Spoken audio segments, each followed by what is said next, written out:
Trentenaire de la Conférence nationale des forces vives de la nation béninoise. Le Bénin, face à un contexte économique, social, politique délétère et grabataire, est allé aux assises appelées la Conférence nationale des forces vives de la nation béninoise du 17 au 28 février 1990. 30 ans après, les acquis majeurs issus de cette conférence, tels les libertés fondamentales, le multipartisme intégral, le libéralisme économique, la démocratie et bien d'autres, sont-ils menacés ou il faut y revoir les données car la conférence a fait ses preuves et montré ses limites? Ceux qui ont vécu un passé si sombre et douloureux tel Pascal Tordinou, acteur de la société civile, s'estiment heureux quand ils tentent une comparaison bien que de nos jours tout n'est pas rose. Écoutons Pascal Tordinou, acteur de la société civile. On m'appelle Pascal Tordinou. Je suis un acteur de la société civile, président du cadre national des organisations de la société civile du Bénin. Moi, je crois que nous devons faire un bilan en tenant compte de tout ce qu'on a vécu avant la conférence, comparé à ce qui se passe aujourd'hui pour savoir si c'est mieux ou si on a reculé. Je peux dire, avant la conférence, on a connu beaucoup de difficultés. Privation de liberté, privation systématique de liberté, bradage des biens publics et que sais-je encore. En tout cas, la question de liberté de presse aussi était une question fondamentale où il n'y avait pas possibilité de mouvoir, il n'y avait pas possibilité aussi de faire quoi que ce soit sans être embrigadé. Donc dans ces conditions, tout le monde était obligé de croiser les bras. Mais à un moment donné, on a compris que ce silence est nuisible et on s'est organisé. Cette organisation a conduit à l'organisation de la conférence nationale des forces vives. Évidemment, les politiciens, eux, ils pensent que c'est eux qui ont fait, mais je peux dire que c'est les travailleurs eux-mêmes qui se sont organisés pour la simple raison que la centrale syndicale unique qui était en place dans ce mouvement ne se préoccupait plus des difficultés des travailleurs. Bref, on en est là où la brimade était érigée en système. Vous pipez un mot, on vous envoie au PCO. Tout cela, c'était très difficile à vivre. Alors, et on est parti à la conférence nationale. Pendant la conférence, là, c'était vraiment émouvant. Ça n'a jamais été dit. Les travailleurs ont été de beaucoup pour la souveraineté de la conférence. Parce que lorsque les politiciens ont commencé par s'entremêler entre eux, nous, travailleurs, on était obligés de demander au président de la conférence, au feu Monsieur Douza, que nous autres, au moment des travailleurs, nous, on va se retirer de la conférence. Il nous a dit, oh, mes enfants, ne faites pas ça. Ce soir, à 15h, on va avoir une prière. Parce qu'en ce moment, nous étions au stade de l'amitié, en atelier. Bref, c'est grâce aux travailleurs qu'on a proclamé la souveraineté de la conférence. On a proclamé la souveraineté de la conférence. Les résultats ont été acceptés par le général Mathieu Kouroukoula, paix à son âme, mais sur ce plan-là, disons qu'on lui rend honneur. Alors vous avez posé la question de savoir, mais après la conférence, moi je trouve que beaucoup de choses se sont passées heureusement, parce que nous avons recouvré la question de liberté. On pouvait parler, on pouvait agir comme on veut, on pouvait aller aussi sans crainte d'être arrêté. Bref, moi je trouve que la liberté d'association, la liberté de presse, la liberté de faire ce qu'on peut faire dans les normes, tout ça, c'est revenu. Et on peut dire sans crainte que nous avons recouvré notre liberté. Non, je crois que j'ai dit, il faut d'abord aller à ce qui a mené la conférence nationale pour faire une comparaison. Tout ce que vous avez cité ici maintenant, là, moi je ne trouve pas encore assez grave pour comparer ça à ce qui s'était passé. Oui, je ne sais pas si quelqu'un subit les rodéos comme on le faisait avant. Non. Il faut donner les informations comme cela se doit. La criette existe, oui, la criette existe, mais je trouve que c'est même bien que cela soit arrivé. Parce qu'au moins, ça ne peut pas faire peur aux gens. Ça fait peur à ceux qui détournent sans être inquiétés. Ils font tout ce qu'ils veulent sans être inquiétés. Tout ça là, il faut que cela cesse. Peut-être c'est la forme que cela revêtait, qui peut créer des problèmes. Parce qu'il y a des gens qui font ce qu'ils veulent des deniers publics sans être inquiétés. Est-ce que c'est normal ça? Vous passez près de 30 ans à travailler, vous vous retrouvez avec une motocyclette. Pendant ce temps, quelqu'un vient dans la fonction publique, il fait à peine 5 ans, 3 ans, et il est déjà avec une grosse cylindrée de véhicules. Et il va commencer par construire. Et on se pose la question de savoir d'où vient l'argent là. C'est pas normal. Il faut qu'on le sache. Donc, si vous tombez dans les travers de la criette, moi je ne trouve pas du tout que c'est mauvais. Seulement, il ne faut pas orienter. Si on oriente, c'est mauvais. C'est-à-dire la lutte contre la corruption là. Mais ça ne doit pas être une mauvaise chose en soi. Donc, moi je crois que maintenant on a dit qu'on a dissous les organisations syndicales. Non. D'abord, quand vous rentrez dans l'anarchie, si vous ne savez pas vous comporter, vous allez mettre le pays dans une... Mais aller à l'université, nous on a vu ce qui s'est passé à l'université. C'est du jamais vu. Qu'on asperge les tables et bancs de l'excrément humain, ça c'est pas normal. Non, je ne supporterai jamais ça. Des êtres humains qui iront prendre les déchets d'ailleurs pour venir asperger toute une salle de classe. Non, nous on a mené des luttes pendant qu'on était étudiants. On ne peut jamais aller à cette extrémité. Bon, le pouvoir doit prendre ses responsabilités. Nous avons tout dit pour que cela n'aille pas jusqu'à la dissolution des choses-là. Mais ça n'a pas marché. Finalement, ce n'est pas dissous. On a dit, réorganisez-vous autrement. C'est ça. Donc, monsieur le journaliste, la liberté doit s'exercer dans le cadre de la loi. Sinon, c'est la cour du roi plutôt. Chacun fait ce qu'il veut. Ça ne veut pas dire que je suis d'accord avec tout ce qui se passe maintenant. Non, non. Il faut qu'on ait quand même une certaine retenue aussi par rapport à ça. Donc, mon cher ami, je ne peux pas dire qu'on est retourné à ce passé douloureux. Non, non, non, non. Celui qui a connu ce passé douloureux, celui qui l'a vraiment connu, ne peut pas dire ce que vous avez dit là. Non. PLM Alédio à Cotonou, vous savez ce que ça c'est pour les vrais lutteurs. Les vrais lutteurs, il y en a, on a creusé des trous dans le sable de PLM, on a mis des gens dedans jusqu'ici. PLM avant la conférence. Il y a plein de choses comme ça. Mais vous êtes un homme marié pour avoir votre femme, il suffit seulement de vous créer des difficultés et on vous prend, on vous enferme, vous allez jusqu'à 5 bananes, l'homme a le temps de faire de votre femme tout ce qu'il veut. Ça, ce n'est pas le cas aujourd'hui pour que je dise qu'on est retourné en ancien temps. Et je continue d'affirmer que ce n'est pas tout ce qu'on fait aujourd'hui qui est bien. Lorsque vous voyez les politiciens, chacun crée son parti politique dans son quartier, même dans sa famille. Parce que à la conférence, on a décrété le multipartisme intégral. Chacun crée. Mais on a dit, mais ça, on ne vous refuse pas de créer. Hein. Vous l'exercez, vous créez dans le cadre de la loi. Au moins 15 personnes par commune pour créer. Avant, c'était peut-être 5 personnes par département. Mais c'est vite fait ça. Il suffit seulement d'aller vous voir, cherchez-moi une personne, 2 personnes dans la Takura, 5 personnes dans le Bogou, et vous faites la somme. Ça fait, allez, même si vous n'êtes pas de là-bas, on peut même dire que vous êtes de là-bas. Et vous créez. Mais aujourd'hui, on dit 15 personnes par commune. Ah oui, ça restreint le champ, et vous êtes obligé de vous coller à 2 personnes pour avoir cet avantage-là. Ouais, c'est ça. C'est eux-mêmes les politiciens qui sont allés chercher. Mais ils doivent subir. Moi, de la société civile, on ne m'empêche pas d'exercer mes activités d'organisation non gouvernementale. Non, personne ne m'empêche. Personne. Donc, j'ai retrouvé la liberté, même si elle est quelque peu restreinte. Moi, je me refuse de faire ce commentaire. Vous savez pourquoi? Mais quels sont ceux qui ont voté ces lois à l'Assemblée? C'est les députés, maintenant, dans l'application, ils sont confrontés à des difficultés. Moi, j'ai dit, mais je suis à leur place que je vais remplir les formalités pour avoir ma possibilité de me présenter. Je peux le faire.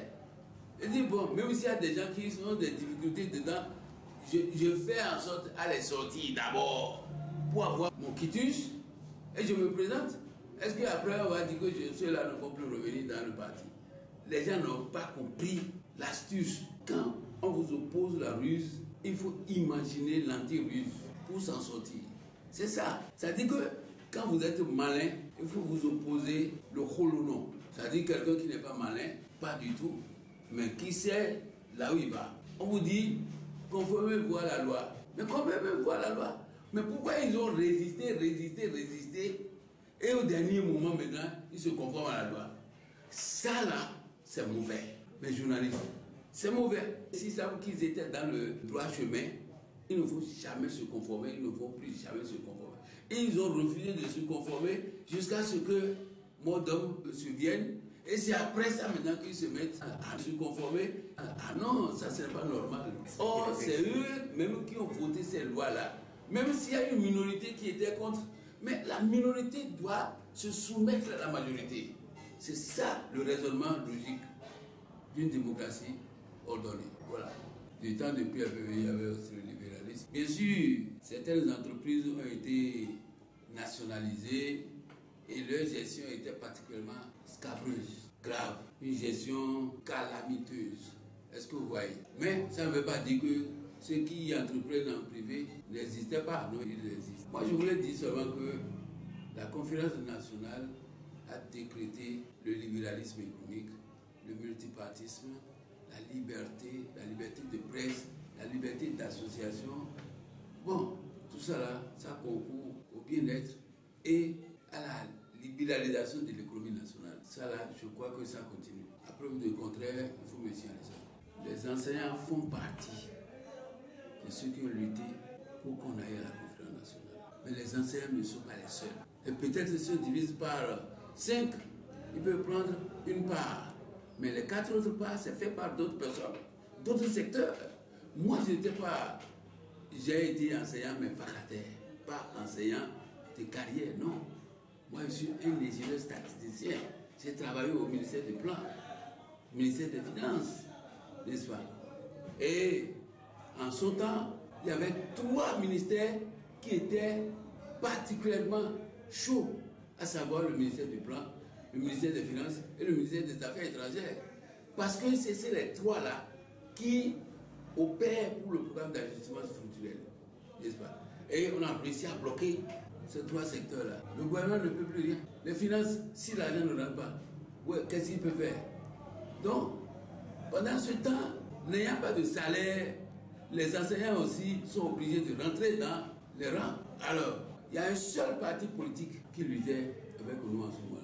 Ça s'appelle le Parti communiste du Daouda. Et il a sorti même ce qu'ils ont appelé la Convention du peuple. Tu peux ne pas être militant du parti et travailler. Moi, j'en suis un produit. C'est-à-dire que moi, je n'ai jamais été membre du parti politique. Ils m'ont fait par tous les moyens, ça n'a jamais marché. J'ai dit non. Parce que leur idéologie, je constate que ce n'est pas la mienne. Mais j'ai travaillé dans les comités d'action. J'ai travaillé dans la coordination des comités d'action. N'est-ce pas? Et cela a débouché sur l'organisation de la conférence nationale. Donc ce n'est pas remettre tout ça là aux enseignants, c'est pas sérieux. Par contre, les enseignants, toutes catégories confondues, sont les meilleurs profiteurs de la démocratie. Ça, il faut être honnête. Leur salaire, ça a été augmenté sérieusement. Je fais partie de ceux qui ont négocié. Je suis à même table que les ministres pour négocier ça. Vous voyez? Donc, on ne peut pas dire qu'ils n'en bénéficient pas. Peut-être pas à la hauteur des peines des intéressés. Ceux qui n'ont pas du tout profité de ça, en tout cas moindre, c'est les étudiants. C'est pourquoi il y a toujours le mouvement. Il y a toujours le mouvement. Bon. Ceux qui gèrent le pays aujourd'hui, ça, ce mouvement-là, ça en est trop. Il faut restreindre ça un peu. Bien sûr, pendant les 30 ans, on a recouvré notre liberté. Liberté perdue que nous avons jusqu'en 1972. Nous l'avons perdu et nous avons recouvré ça. Je souhaite vivement que vous, de la jeune génération, que vous preniez rendez-vous du combat. Ne soyez pas là à tout temps. J'ai mis. Non. Rendez-vous du combat, ça veut dire quoi? Il faut bien travailler. Il ne faut pas aimer la paresse. Rendez-vous du combat, ça veut dire quoi? Il faut apprendre à lutter. Il faut apprendre l'abnégation. Et le travail bien fait dans l'honneur et la dignité. Parce qu'aujourd'hui, les jeunes, ils ne vont que là où il y a la facilité. Quand vous êtes dans la facilité en continu, vous ne faites pas d'effort. Je souhaite que la jeunesse prennent exemple sur l'avant-conférence nationale. Je vous remercie. Pour Dame Chema Degueno épouse Afoutou, juriste d'affaires ambassadrice de la paix, la conférence fut un revirement jurisprudentiel et ces 30 ans représentent 30 ans d'apprentissage de la démocratie. Togino Degueno Agathe Chema, je suis épouse Afoutou, je suis juriste d'affaires, esthéticienne cosméticienne, professeure certifiée de droit, coach en développement personnel, je suis aussi ambassadrice de paix. 30 ans d'apprentissage de la démocratie, c'est comme ça moi je vais dénommer ça. Je ne saurais commencer cette communication sans faire un vibrant hommage à Monseigneur de Souza, à Feu Monseigneur de Souza, qui a beaucoup pesé pour cette conférence des forces vives de la nation. J'en profite aussi pour remercier tous les leaders de ce temps, les leaders de développement, la société civile, les leaders politiques de ce temps qui ont consacré leur temps, leur réflexion pour aboutir à ce que nous vivons aujourd'hui. Je remercie aussi tout le peuple béninois qui en ces moments a beaucoup prié, que ce soit animiste, que ce soit catholique, que ce soit musulman, ainsi de suite. Toutes les congrégations religieuses ont pesé pour la paix dans ce pays. Et je ne saurais finir mes remerciements sans penser à notre grand et illustre feu Mathieu Kérit. C'est une très bonne idée parce que les conférences des forces vives de la nation de février 1990 ont été comme un revirement jurisprudentiel dans ce pays parce que nous vivions dans un régime autocratique, dans un régime dirigé par une seule personne. Mais cette personne a permis que la conférence ait pu exister pour accoucher de la démocratie. La démocratie dans laquelle nous vivons jusqu'à ce jour. On constate que cette conférence a été primordiale dans la vie, dans l'histoire de notre pays, la République du Bénin. Parce que cette conférence nous a permis de devenir le premier pays à pouvoir et à devoir instaurer la démocratie en Afrique noire. Donc je tire une fière chandelle à tous ceux qui ont œuvré à l'éclosion de cette démocratie dans notre pays. Vous demandez s'il n'est pas impérieux d'instituer un cours dans les écoles qui puisse expliquer cette conférence, les modalités et les conditions dans lesquelles cette conférence a été dans notre pays. C'est vraiment opportun parce que c'est l'histoire du Bénin. Et il faut que les fils, les citoyens béninois de tous les temps puissent savoir que nous avons été d'abord colonisés, après nous avons eu l'indépendance dans les années 60, nous avons continué avec le régime militariste, marxiste, et après la démocratie est née. Ainsi, il serait vraiment impérieux qu'on institue cela comme cours dans les écoles pour que nos enfants sachent ce qui s'est vraiment passé et les conditions dans lesquelles nous sommes devenus un pays démocratique. L'hôtel PLM à Ledjo a abrité les conférenciers de ce 19 février 1990. Les vibrations que cet hôtel a connues ce jour ont été très fortes, et tout le monde avait peur. On croyait que les armes allaient crépiter. On croyait que tout le monde allait périr dans la salle. Donc cette salle est une salle de chance pour le Bénin. Cet hôtel est un hôtel de chance pour le Bénin et je voudrais lancer un plaidoyer à l'endroit des gouvernants et surtout notre président, notre bon président, Patrice Athanase Guillaume Talon. Je sais qu'il pense à tout ça. Je sais qu'il sait de quoi nous avons besoin au Bénin. Je sais que le PAG est en train d'évoluer à grands pas. Et je sais aussi que spécifiquement, l'hôtel PLM à Ledjo ne sera pas toujours laissé en état de décrépitude. Vous allez voir d'ici quelques mois, d'ici quelques années, cet espace de l'hôtel à Ledjo sera complètement rénové et ça va devenir peut-être un lieu touristique. C'est un appel que je lance aux dirigeants. Je sais que tout sera renouvelé. Il sait ce qu'il doit faire au moment où il doit faire et je le sais, il va le faire. Pour le professeur certifié d'histoire-géographie Mathias Adinanon, le bilan du trentenaire de la Conférence nationale des forces vives de la nation béninoise est positif et il invite les acteurs à œuvrer pour maintenir ces acquis fondamentaux. Suivons Mathias Adinanon, professeur certifié d'histoire-géographie. Professeur certifié d'histoire-géographie et monsieur Mathias Adinanon. Bon, un bilan positif, parce qu'au lendemain de la faillite de la SDN, Société des Nations, il y a eu par exemple la création de l'Organisation des Nations Unies, ONU, pour éviter une troisième guerre mondiale. Et Jusqu'au moment où nous parlons, par exemple, il n'y a pas eu 3e guerre mondiale. Donc on estime que l'ONU est en train de faire beaucoup d'efforts pour maintenir la paix, la sécurité internationale. De la même manière, 30 années après les forces vives de la nation au Bénin, il n'y a pas de conflit majeur, il n'y a pas de conflit enregistré. Donc je pense que le bilan reste positif. Les élections ont eu lieu. Et même quand il y a eu des soupçons, on peut noter qu'il y a eu plus de peur que de mal. Je retiens quand même de très bonnes choses. La population, il y a de libres circulations de biens des personnes. Les élections continuent, les députés sont élus, les présidents de la République sont élus. Les élections locales se passent normalement, d'autres sont en vue pour une fois à venir. On peut parler d'une progression et on ne peut qu'inviter les autorités actuelles à continuer par maintenir la paix au Bénin, par poser des actes et à faire des réformes qui vont dans le sens du maintien de la paix dans notre pays. Non, mais aujourd'hui, est-ce qu'il n'y a pas de salaire payé? Est-ce qu'il y a des salaires impayés? Non.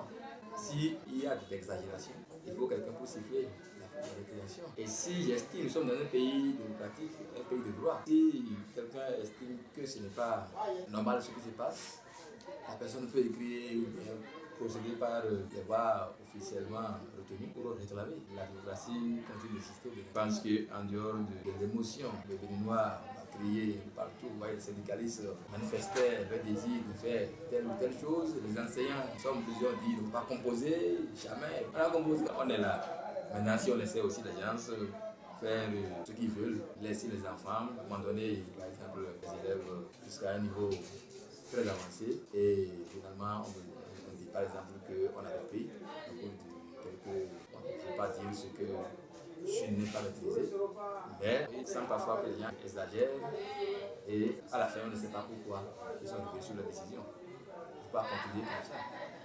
Donc moi j'estime que c'est pourquoi il n'y a pas de fin de la récréation si je ne veux pas quelqu'un. Maintenant, s'il y a des mécontentements, que les gens passent par des voies officiellement, retenir pour aller réclamer leurs droits. Tout qu'on fait, personne ne viendra donner de nourriture à quelqu'un, même si des robinets sont fermés, personne ne nourrit quelqu'un. S'il y a un président, on va dire la même chose. Même après la conférence des forces de la nation, il y a eu plusieurs présidents dans ce pays. Et jusqu'à preuve du contraire, je n'ai pas encore entendu un président est très bien, parce qu'il est encore pouvoir. C'est quelqu'un qui dit qu'on ne peut pas dire qu'il est bien, celui qui est venu. Moi, je ne voulais pas intéresser sur ces aspects, que chacun joue son rôle. La Conférence nationale des forces vives de la nation béninoise a fait du Bénin un pays pionnier en matière de démocratie en Afrique noire. 30 ans après, tel un bateau qui tangue, les acquis majeurs issus de cette conférence valent mais ne chaviront point. Africa Phoenix Web TV, la référence dans la différence.